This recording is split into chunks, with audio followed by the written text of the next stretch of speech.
What a great hearing, just the breadth of both your own expertise, but also the breadth of the colleagues' questions, on workforce issues and accelerated promotion of harm. I mean, this is a big topic. I do think following Senator Cassidy and Senator Hawley,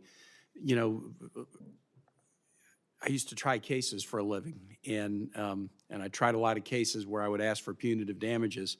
And when you get punitive damages against a bad actor, it tells the whole industry, we better clean up. And so having a standard of care with violations of that standard of care leading to civil liability, and in egregious cases, even the possibility of punitive damages, that will create a lot of self-enforcement among the purveyors of some of these technologies. And so that is certainly something I'd love to explore with my colleagues. I have a question for you that really should be a question at an Energy and Natural Resources hearing, but I'm not on that committee. And so I don't even know if you have the expertise to answer, but this is really flagging an issue for everybody about AI. So the growth of AI depends upon the use of a lot of data. And the use of data depends upon the growth of this industrial sector, the data center sector. Data center construction accelerating sharply. 13% of all reported data center operational capacity globally is in Virginia. 25% of the capacity in the Americas is in Virginia. This is based on a 2023 study by the Joint Legislative Audit and Review Committee. We're seeing projections of increasing growth in data centers, not just in Virginia, that elsewhere. And data centers use an enormous amount of energy. And that use of energy is driving up energy demand in a way that is then spiking energy costs for everyday people. The projections about energy costs for everyday people into the future are really frightening, and a lot of it is being driven by data centers and being driven by use of AI. So, and maybe Ms. Pearson is the person that I think may most be able to address this, but I'm interested in any of your thoughts. What policy mechanisms or regulatory frameworks should we be considering to ensure that the financial and the environmental costs of AI-driven data center infrastructure are equitably distributed? And what might we do without curtailing innovation? Thank you, Senator. I appreciate why you're raising the issue, because it is an important issue, both in the impact on those who live around the data centers, as well as the jurisdictions that host them.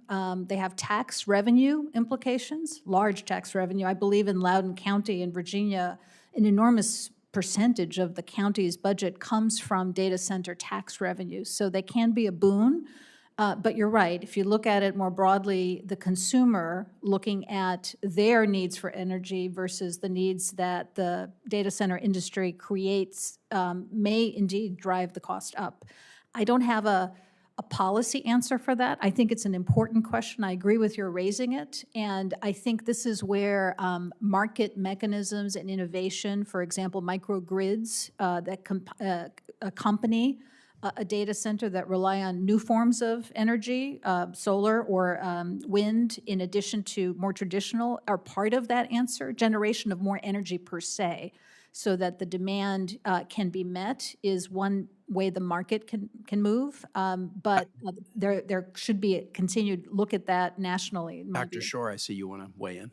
Yeah, I think these tools in the United States have been developed with no thought toward their energy requirements. One of the things we know when the Chinese released their AI tool was it uses far less energy. And so these companies can be pushed or forced or incentivized to go in the direction of using far less, and we can also think about what kinds of energy are being used at these data centers, because in addition to the issues just described, there are also the climate impacts of fossil fuel generation. So I think this is an area where the federal government could do a lot to try and push us to far more efficient AI tools. And I'll just say, to conclude, in Virginia, this is really being just regulated by localities. It's just a land use question, and one county may do something different than the next.